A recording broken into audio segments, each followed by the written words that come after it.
everyone, and welcome to the video. I'm Professor Amanda, and class has officially begun. I'm here today with a man who really needs no introduction. If you've been playing PvP at all, unless you've been living under a rock, you probably know of Caleb Peng. And if you don't know him, you've at least experienced playing against one of his teams in the Go Battle League. So Caleb, welcome. Thank you for joining us. Thank you, and thank you for the kind introduction. I am a content creator and have been playing Silph since the beginning as well. And I myself have also played against many of my own lines too, which some days I regret when I face them. But yeah, happy to be here. So yeah, you were selected to be in this All-Star tournament, and then also besides that, you were selected to be the captain of your team. Mm-hmm. Yeah, so yeah, it was a huge honor to be invited, and as well as a big honor to represent the team as captain. So I've participated in a decent amount of team tournaments in the past, mainly Go Team Up and Battle of the Servers. And I do captain our Cool Cats team in Go Team Up as well and Battle Servers. So I shared kind of with my team that experience, and I was like, look, I'm okay with anyone really being captain. Here's just some of my tips. And I think based off of the other people on my team, I've had the most amount of team tournaments experience. Mm-hmm. So they pretty much unanimously nominated me to be captain. So from there, we really kind of hit the ground running and try to build as much cohesiveness and bonds as possible in a short amount of time before our first round matchup. And were you selected for Ultra League, or did you want to play Ultra League, or how did it all come about? Oh yeah, that's a great question. So what I pretty much told everyone was when we're picking this, because a lot of these players I wasn't super familiar with, but also on top of that, not familiar with their arsenal of resources and their playstyle and their preferences. Right. So I pretty much just asked them, hey, just write down which leagues you feel most comfortable with, which spots you feel most comfortable with, because it's very different than the typical team tournament. And from there, I just told them I personally can play any of the leagues, so I'll just go last. And it just worked out perfectly that we had people that preferred all the spots. So some people were more flexible to others, but we had someone that was okay with Master League. We had someone that was okay with Great League Specialist, and then pretty much everyone's okay with the Field Specialist because a lot of us are Silph players, and pretty much everyone actually. And then so me personally, I was like, all right, I'll just take the Ultra League spot, which worked out really well because I actually did want to play Ultra League because thinking long term, I think it's a really cool thing to specialize in a specific meta that doesn't really change too much. Whereas the Field Specialist is kind of a monthly Silph meta that's something you do have to learn quite a bit. It takes a lot of energy to recognize. It does. It does. And I think me personally on the lazier end just did not feel like having to learn a new meta every single time. But I think there's also something unique about working on a specific meta consistently and kind of honing that craft. And I've always enjoyed Ultra League to a degree too, just because Pokemon are more bulky and gives you more time to swap out and stuff of bad matchups, and gives you a little bit more play. And it's a little bit less resource intensive than Master League. So yeah, but with these level 50s coming up, I see you best buddied your Umbreon. That's pretty resource intensive. Yes. Yeah, Ultra League is getting to be a little bit more on the expensive end, which and I've, before even level 50 coming out, I always told a lot of my close friends that, hey, if they ever increase the level cap on these Pokemon, Ultra League is probably the biggest to benefit, just because there's so many more viable mons, and that's pretty much exactly what happened. And so it is a bit more resource intensive, but it has given me a newer endgame recently, and yeah, definitely excited to try out a lot more down the road. But at the moment, Umbreon is one of the few that I have invested in so far. So walk me through the team that you chose to use for the Silph All-Star Tournament for your Ultra League. Because, I mean, for most people who've played GBL at all, a lot of times people are running like ABB lineups, but that's a little more difficult if you have choose 3 from a team of 6. So, I mean, is it more well-rounded, or did you have a game plan going in that you wanted to do something specific? Yeah, that's a great question. So the fact that you're only limited to one starter and then one legendary / mythical really kind of changes the scope of the general Ultra League meta. And it's not really Ultra League Premier meta either, because you do have that additional legendary you have to work with. And so Cresselia, I think overall is just very, very strong, and it's pretty hard to wall off, besides a few mons. And you know, those are really often the steel mons that wall it off, and most will probably go with a legendary steel mon if they were to go with one. So I thought it was a pretty safe pick. I personally don't have a Registeel to use, and I think Melmetal is just a little bit too glassy, and I think Melmetal actually struggles a lot more in the Premier meta than Open meta, so it's going to be more Premier meta based off of that. And then I personally am not a huge Giratina user, and because it's kind of so strong that a lot of people anticipate having counters to it, so I figured most people have a lot of counters to that. So that's pretty much my legendary pick. Venusaur is a very solid anti-fighter and a very strong pick for Ultra League in general. But we'll kind of see how that plays out. And then Umbreon is definitely something I really want to use because it has so many great matchups in the neutral setting. It's so bulky. Yeah, unless you're going against like Charmers, even fighters, you have a decent amount of play too. And the Shadow Machamp, probably the best of the best in terms of fighters as it goes for. Besides against really Toxicroak, it matches really well against all other fighters. And then Gyarados was kind of a more generalist as well. And Togekiss, me personally, I'm not a huge Charm user, so that was mostly for bench pressure. But it does depend on my opponent's team, but great against Giratina, great against Umbreon, and just having that bench pressure threat can be really solid. Nice. I'm actually kind of laughing because I'm looking at the Umbreon sprite, and your cat in the background is kind of doing a similar pose. Yes, definitely. So for the first round, the preliminaries, you guys were up against Team Egg, which had a pretty stacked lineup. I mean, we did a Twitter poll before the things had happened, and I mean, not that anyone was discrediting how good of a team you guys had, but Team Egg was favored to win fairly heavily. Yeah. And Jarinja, I think he's one of the top players in the world right now, and he was matched up against you for Ultra. Yeah. No, I don't blame people at all. I think if I was answering that poll myself, I'd probably throw in a vote behind Team Egg as well. I think overall, looking at a lot of the rosters from the All-Star Invitational, I think we were probably the underdogs in many respects, and that's definitely not a jab at my own teammates' skills, but I think there's just a lot of big names in this All-Star Invitational, and there were a lot of big names on a lot of these teams. But I think my team actually had a lot of really solid players, maybe just not as well known as some of these other ones. And I'm really glad that they actually got to be a part of this so that hopefully more people know about their name as well, and also what they're capable of. And that's something I always told my team as well is, you know, don't worry about how big of a name they are. I think even in past team tournaments that my team has won, like, you know, we're definitely not the favorite or we don't have the biggest name in some regards, but that's okay because if you work together, you practice a lot and encourage each other, you can really overcome a lot of things. Preparation is really important in terms of these things, and you can definitely swing matchups that are not in your favor if you go in there with that mindset.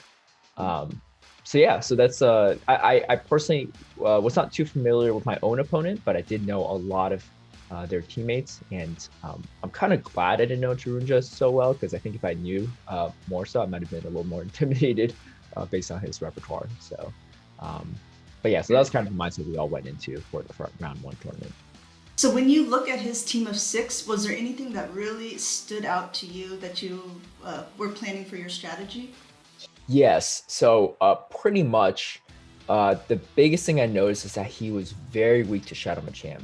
His top 2 true counters are really Alolan Raichu and Drifblim, which means that they're both super weak to Umbreon as well. So my mindset is I'm bringing in Shadow Machamp and Umbreon into pretty much all my matchups. Is pretty much my starting point, and I just need to figure out if he's going to lead with the Shadow Machamp counter or he's going to have maybe a Shadow Machamp counter in the back or 2 Shadow Machamps in the back. And then my third mon, I could probably be a little bit more flexible with. But yeah, so that just kind of depends. And I think I was leaning mostly towards Cresselia just because it has a lot of decent neutral matchups. And like I said, I'm not a huge Togekiss user, but Togekiss is actually pretty weak against pretty much 4 of his team. 5 actually, if you count Shadow Machamp. Yeah, Shadow Machamp could be kind of a problem too, depending on moveset and depending on shielding situation. So like I said, that was mostly for bench pressure anyway.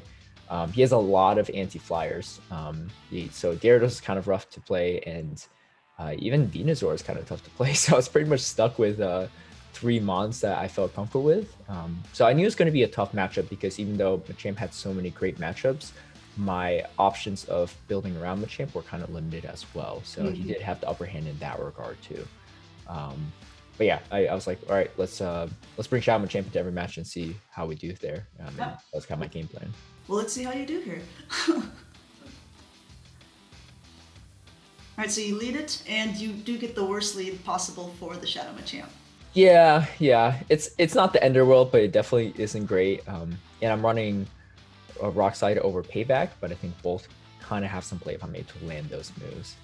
But yeah, like I said, like Cresselia is quite a good safe swap against his team just because it can usually dent most things or chip them down, and then Machamp is also great against whatever that will probably counter Cresselia here. Yeah, and I mean, it looks at the beginning that he kind of read what you were going to do, recognizing that he was weak to Shadow Machamp, so he led with the counter, and then he immediately hard countered your thing. And again, this is a bad matchup for both of them technically because the charge moves are hitting super effective. Yeah, and especially with the Rock Slide nerf on Melmetal, I was not as worried because it doesn't have nearly as good of a matchup against Cresselia. And so that's another reason why I like Cresselia in this matchup, because it could probably really hurt the Umbreon quite a bit. And yeah, so it's not going to be able to flip this one. So I'm just going to let it go and just pretty much farm down with Machamp from here just to get a slight energy lead against this Dripplin. It's hard to call sometimes when you're playing whether you want a switch advantage or whether you want to have... But this is interesting. So he saves his Umbreon and he switches into Shadow Abomasnow, which is also weak to Machamp. So do you think this was on accident? Yeah, so this play itself threw me off a little bit, but it kind of worked out really well in my favor. So at this point, I pretty much have realignment, and I think saving the Umbreon is not a terrible play if it had a little bit more health. But at the health range it's at, it can't really do too much. And I knew that he was probably worried about the farm down, but he would still have switch advantage. And I think, again, it's not... I don't know if I could judge too much on the play either, because at the end of the day, my Umbreon ends up having a really good matchup against everything his backline too. So if the Dripplin comes in, he probably has a shield, and then I'll probably go down maybe in a 2-shield advantage. And then my Umbreon can probably take out the Abomasnow at the same time. Yeah, that's true.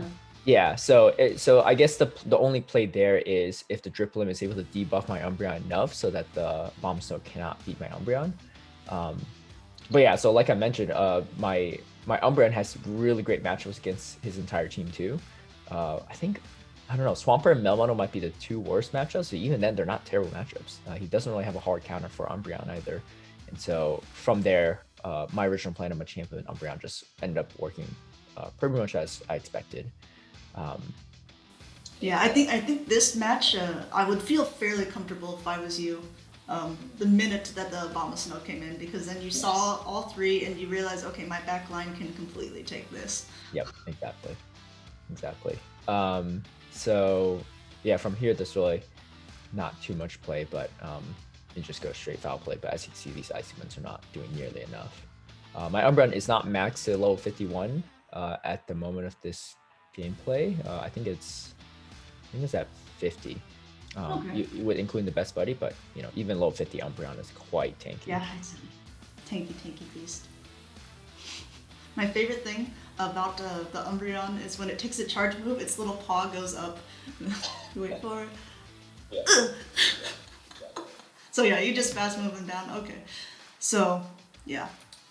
1-0, your favor. What are you thinking for the second round? Are you thinking like, oh, obviously it's still 1 against the worst lead for it possible, so I will continue to lead it? Or are you just trying to get in your opponent's head and mix things up a little bit? Yeah, I think I decide to bring in Gyarados as well into this matchup, which, looking back on it, does not have a great matchup, but I was kind of expecting maybe a Swampert would be in the back, and Gyarados is not terrible against Umbreon either, and so I was just kind of hoping for an okay neutral matchup. But it doesn't have great matchups against Bombasnow. It doesn't have great matchups against Alolan Raichu nor Melmetal. It's okay matchups against Drifblim as well. So I'm kind of taking a gamble if I safe swap it and he has one of the other 3 mons in the back. He could have hard countered it, but let's just kind of see how it plays out there. But yeah, I decided to go Umbreon just because I expected, like I said, he doesn't really have an Umbreon counter, so I could hopefully win switch advantage with Umbreon. Yeah, that's all right. Let's see how it goes. So he leads a Shadow Swampert. Man, this thing also hits really hard. It's much tankier in Ultra League than in Great League, obviously, and it's the most annoying mon, I think, to deal with. Yeah, it just charges so quickly, and then unfortunately it does come out to be a Bombasnow right here. I think the moment that match started, I kind of realized the weak point of the line I built, mainly because I was hoping to draw out the Alolan Raichu or Drifblim with the Gyarados, but unfortunately it's a Bombasnow, which I didn't really anticipate because I figured because Swampert could lose to Machamp in the lead, and so could a Bombasnow in the back. So I kind of expected him to have both Alolan Raichu and Drifblim in the back. But right, recognizing how strong it is against his team. Yeah, exactly. But it didn't turn out that way, so I do end up losing that matchup quite convincingly. And I can't really remember if I come in with a champ. I think I do come in with champ just to get some energy lead. It does have a positive matchup too, but I could have also chose not to show my third mon. And I'm just not going to shield this just because I know it's not going to take me out with a Weather Ball. And with Swampert, it's going to be a fast move that takes me out as well. So I'd rather just save the shield because the Hydro Can's going to one-shot me one way or another. So I might as well just tank it from there. And so now he also reveals his third, which is the Drifblim. Yep, which is definitely the right play on his end, and I'm just going to not go for the gamble, go straight for the Rock Slide, and he actually doesn't shield. Yeah, and then, you guys both still have both of your shields. Yes, which at the end of the day is not a terrible spot to be in for me, but this Swampert does have a lot of energy, and even though he catches the Foul Play with Swampert, Foul Play's the right call anyway, so I don't really mind that, and I do draw a shield there too. The thing I'm worried about here is really the Earthquake, because it will put Umbreon quite low, maybe almost even close to Mudshot territory, but at this point, Umbreon probably just... Are you positive that he is running Earthquake? Oh yeah, I'm not. Yeah, that's a great point. It really might not be Earthquake. I think I thought it might have been Earthquake just because they're running a Bombasnow, Drifblim, and Melmetal, so he already has a lot of solid coverage for grass. And flyers, that's true. And like flyers, yes. Flyers. Yeah, but it looks like he's going straight Hydro Cannon, which is obviously the more energy efficient move too. This was really good. Yeah, this was an interesting swap. I think I don't mind it at all. I think the only thing I could have benefited from it was getting maybe one more Snarl from it. But besides that, like I need to take it out anyway. I'm just going to dump more Foul Plays. I actually felt kind of comfortable in this specific scenario because I saw the champ in the back. Yeah, I actually, at this point, when I was watching it, I was pretty sure that you had the game. Yeah, and Umbreon is quite bulky. As you can see, I was actually kind of trying to sack my champ right there because that way I'll spend some energy and then get to Foul Play. And I don't know if this is a great shield or not. I know that some of the shoutcasters said it probably wasn't the best. What I was trying to do is force him to throw another Hydro Cannon because I was pretty much one star away from Foul Play, hoping that he doesn't have enough energy to throw another one before I counter him down. Right. But maybe it was better for me to shield there. I'm not too sure. Shield my champ instead, but yeah, just because maybe. Yeah, of course, being in this position later, you can always assess and reassess, but just the counter damage hits probably a little bit harder than the Snarl. Yeah, exactly. So really well played by him though, especially in a lot of those neutral matchups too. So are you nervous at this point? Yes, a little bit. I think so kind of behind the scenes info that I had at this point is that we actually did already beat Team Egg. By this point, so these were kind of just to wrap up the matches and for entertainment, just for fun. Right. So I didn't feel nearly as much pressure, but at the same time too, You still I want want to build. Yeah, I still want to your win. I'm still very reputation on the competitive. line. Yeah, I want to show everyone how strong the primes can be, even without a lot of these big names on the team. So I want to build our lead as much as possible. So, which I mean, it would have been kind of ironically funny if like you said, like a lot of them, they're really, really good players. They're just maybe not as well known, and you are most likely the most well-known player on the team. And if you were, yeah, definitely. So one of the few who didn't make it, but all right. Spoiler alert. Then I guess we'll see how this one goes. Yeah. Yeah. So I decided to go in with the same exact pretty much lineup I had before in my first round or first match, and this is obviously a very positive matchup as well. So I think I just tanked the weather ball, and just going to stay in here and kind of see what he does. And he brings in Alolan Raichu. This is an XL Raichu. There's actually a lot of XL mons on his side. I think he did some heavy investments for this. Yeah, I think he has 4 XL mons. It's Abomasnow, Raichu, Drifloon, and Umbreon. And this might have been a slight misplay on my end, but I decided to shield, thinking that he's probably going to go straight Wild Charge after not shielding the first one and just kind of do as much damage before he goes out. But he actually baits me with a Thunder Punch, which... Yeah, that was ballsy. Yeah, I really didn't anticipate because I didn't think that either way, even if he baited me, that he would be able to get to 2 Wild Charges to take me out.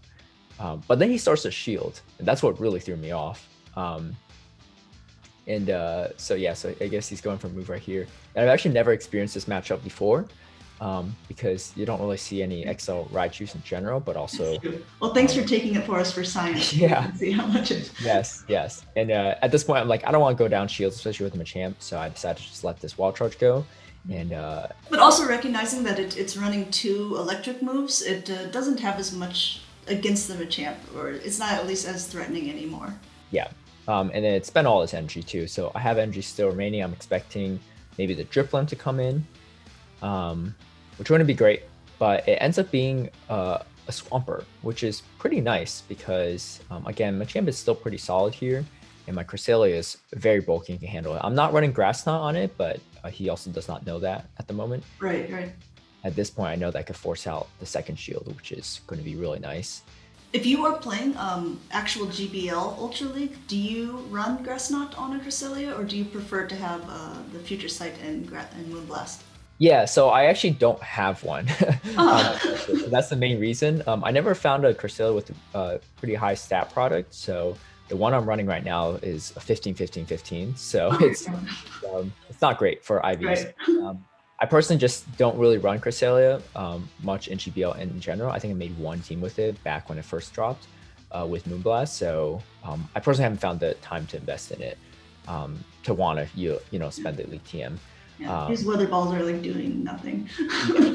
Exactly. And the thing is, for this kind of meta, I thought that Future Sight would be a little better because there might be fires around, might be Venusaurs around, and mainly the fire is Charizard because other fires, fires in general because they'll resist the fairy and the grass moves. But yeah, this attack drop was really nice too because it just made me feel even more comfortable about straight farming down with Psycho Cuts. So I guess maybe at this point the XL Abomasnow did not come in as handy because I got a lot of extra farm there. But having the shield still remaining, I knew that even if we CMP here, I'll still be able to get off my move and finish off the Swampert. Which would have been a shame if he didn't have that shield because that was a fully loaded Cresselia. Yep, exactly. So yeah, it worked out that the Drifloon was not in the back, despite losing switch advantage. But at this point, I've realized how strong Alolan Raichu is in the Umbreon matchup, which I really did not expect. Yeah, that was interesting. Yep. People were saying in the chat that they're like, why isn't he bringing the Raichu? It's strong against the Caleb's team. Right. Yeah. Luckily he did not. But that definitely took me by surprise. But yeah, really great set. A lot of close matches, especially that last one too. You guys beat the eggs pretty decisively. It was a 6-1, I believe, overall. Yes. And then you made it on to the semifinals where you guys played the Seven Wonders, correct? Yeah, another team with a lot of big names. Pretty much, I recognized every single player on their roster, and all of them are very, very strong battlers too. So again, we definitely had our work cut out, and I also had to go against House Stark, which, if everyone knows, is definitely one of the best battlers in the world, and we've scrimmed with each other a lot and battled with each other a lot in tournaments, and I just knew that no matter what, it was going to be a really close set. But yeah, and so unfortunately we did not win that one, but we kept it really close. We ended up losing 3-4, which honestly against a team that strong, I'm totally okay with and very proud of.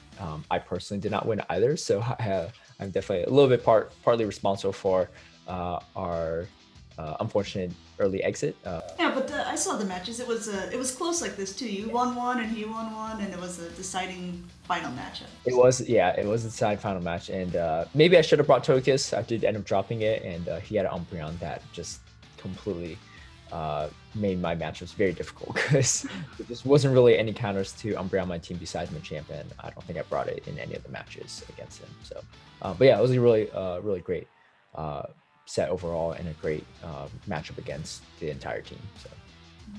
So I just want to talk a little bit about your strategies and stuff overall. Like, so what are your thoughts on the Silph factions? I assume that you've already joined up on the team for the upcoming months. Yes. So I think this was a really great way to experience it, to see kind of how it goes, just because you guys were our guinea pigs.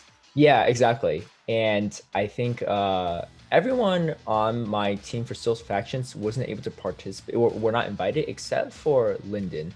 I think Lyndon was part of this, and he did play in the invitationals, and he's on our team. So our original Coolcats team was a 5-person roster, and we recently expanded to a 9-person roster. So we did add additional 4 members, and mostly 4 Silph factions, but also at the same time, we are now able to compete with 2 separate teams for 4-person tournaments that go team up, and we have extra wiggle room for 5-person tournaments and stuff like that. Very cool.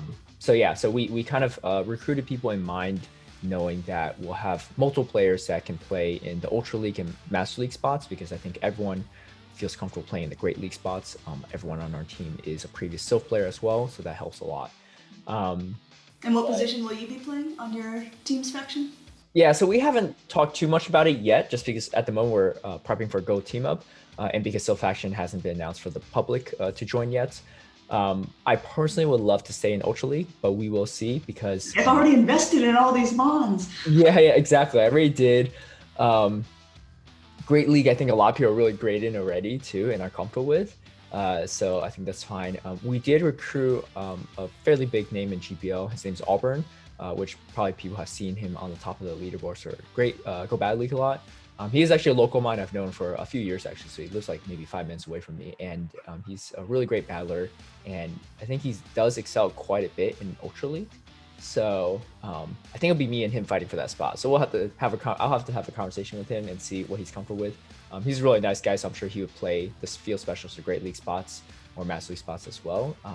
But we'll see. Like I said, I think kind of going into the approach just like this tournament, at the end of the day, I'm there to kind of help fill in where needed, and I'm happy to play kind of any roles. But hopefully Ultra League, that is what I'm looking forward to. We'll have to check back and we'll see what you're... Yeah. Do you have any parting thoughts or like words, tips for people who are going to start doing these factions, who are maybe more used to Silph, or even the other way around, like GBL players who had no interest in Silph, but now this is an interesting new format that they can try out? This, show 6, pick 3, how it's different than Ultra League in general. Yeah, definitely. Especially for those that haven't played Show 6, Play 3, like those have mostly been playing GBL. It's definitely a very interesting format that takes a lot of strategy and planning, and there's a lot of skill expression in the ability to even build your team of 3 going into every matchup after seeing your opponent 6. And so I think it might be a little foreign to people at first, but it can be quite rewarding when you get into it more and really develop skills around it. And I think just for team tournaments in general too, I think there's definitely way less people that are into team tournaments. It's a really great opportunity to meet a lot of great people and have just another level of the game, that you can enjoy, that it's just different. For me personally, I think a lot of other people that play in team tournaments as well, there's a certain different kind of joy in playing with other people and also winning together and at times losing together as well. There's just more that you're playing for than just yourself. And for me, that's been my biggest draw, because when I'm playing by myself, like at the end of the day, I might get frustrated myself or whatever. but it is what it is. If I lose, right? But when I'm playing with the team, you know, the team is counting on you too. So there's a little more emphasis on every win and every loss. And so there's definitely that heightened level of stress, but it's also quite rewarding as well at the same time when you do pull out a win for your team, or even if you lose, you know, you have your teammates that are still encouraging you and, you know, cheering you on and making you feel better about, you know, the fact that, you know, everyone loses eventually too. I play in the Gym Breakers World Cup, and so it's like a similar where it's like a team of 8, and then you play against another country's team of 8. And I like to do my battles almost first because I don't like the pressure of I mean, like I've been in the position too where it's like, okay, Amanda, it's down to your battles, and it's like, does it have to be though? Yeah, I feel the same way actually. I try to get them done early as well, and the best thing is really when your teammates do so well that the last few matchups don't even matter. Yeah, and then you feel like you can just coast. Exactly. But yeah, with team tournaments too, myself, I usually just try to schedule as soon as possible just so that I can help my my teammates practice, and also the fact that yeah, the pressure's not all on me. But yeah, definitely another aspect to it too. And I'm definitely very curious to see how this will play out post-COVID when in-person events are back in, because team tournaments, I can't even imagine how fun they would be in person, but I think it would be a lot of fun too. Yeah, and so that's a great question too, because there are definitely people that might not be able to travel to all these events. And honestly, if team tournaments were remote for quite a while until they kind of figure out a better system for in-person, I'm okay with that. You know, I think it's a fun format too. But yeah, that's a great question too, because one of our teammates is based in Malaysia. So that's very tough for him to probably fly out to any tournaments in the US. And where is his team dedication? Exactly. He said that himself. He's like, look, I know I'm in a different time zone. If these are in person, that might be an issue. And I told him, like, look, like we picked you not for your location or time zone. So if it comes to it, we'll address it when we get there. Maybe we get a sponsor or something to help fly him out here. But yeah, for the time being, like we're happy to just continue doing remotes with everyone on our team and see where it goes from there. Very cool. Well, that's all I got for you. Seriously, thank you so much for taking time to kind of chat with us today and give us a little insight into that master brain. Yeah, no problem. Hopefully it was helpful. Hopefully it was enjoyable. And I wish everyone the best of luck in Silph Factions and other team formats as they kind of grow in popularity in the community. Till the next one. Okay. All right. Thank you so much.